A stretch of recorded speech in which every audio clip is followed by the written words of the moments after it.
មានគេអញ្ជើញខ្ញុំទៅធ្វើជា workman បងប្អូនជំរាបសួរខាងសាលា The Montfort University ដែលមកពីប្រទេសអង់គ្លេសនៅក្នុងកោះពេជ្រហ្នឹងណាគាត់នឹងរៀបចំសិក្ខាសាលាមួយនៅថ្ងៃសៅរ៍ទី10ខែឧសភាឆ្នាំ2025យើងហ្នឹងចាប់ពីម៉ោង9ព្រឹករហូតដល់ម៉ោង4ល្ងាចហើយនៅក្នុងសិក្ខាសាលាហ្នឹងគឺមានកិច្ចពិភាក្សាក្រុមហ៊ុនមកពីក្រុមហ៊ុនធំណាមានច្រើនលិះតែអ្វីដែលខ្ញុំចាំបានមាន Emirates Airlines ដែរចាហើយការធ្វើសិក្ខាសាលាហ្នឹងគឺយើងមានឱកាសជួបទំនាក់ទំនងជាមួយនឹងអ្នកជំនាញដែលគាត់មកពីខាងធនធានមនុស្ស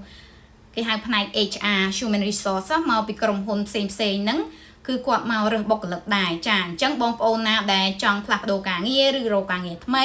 គឺអាចកាន់ CV មកសម្ភាសផ្ទាល់តែម្ដងហើយក៏យើងមានកម្មវិធីសប្បាយជាច្រើនទៀតដូចជាការចាប់រង្វាន់ដោយសារក្រុមហ៊ុនដែលចូលរួមហ្នឹងគឺគាត់ចិត្តល្អគាត់បានជូនជាប្រាយជាអីអញ្ចឹងទៅសម្រាប់ក្មេងៗឬមួយអ្នកចូលរួមហ្នឹងគាត់ចាប់រង្វាន់សូម្បីតែល្បាប់ខ្ញុំក៏ជូនជា voucher សម្រាប់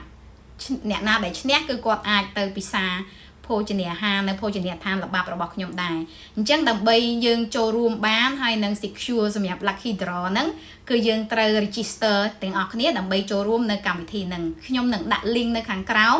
ឬក៏អាចចូលទៅក្នុង Facebook រៀន connect របស់ខ្ញុំក៏បានដែរដើម្បីយើង register ឈ្មោះរបស់យើងអញ្ចឹង complex ជួបគ្នាជាមួយនាងខ្ញុំនៅទីនោះដែរ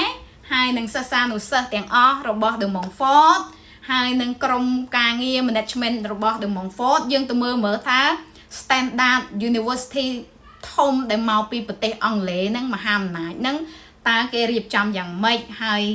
ការរៀនសូត្ររបស់សិស្សានុសិស្សគេហ្នឹងយ៉ាងម៉េចចាជំរាបលា See you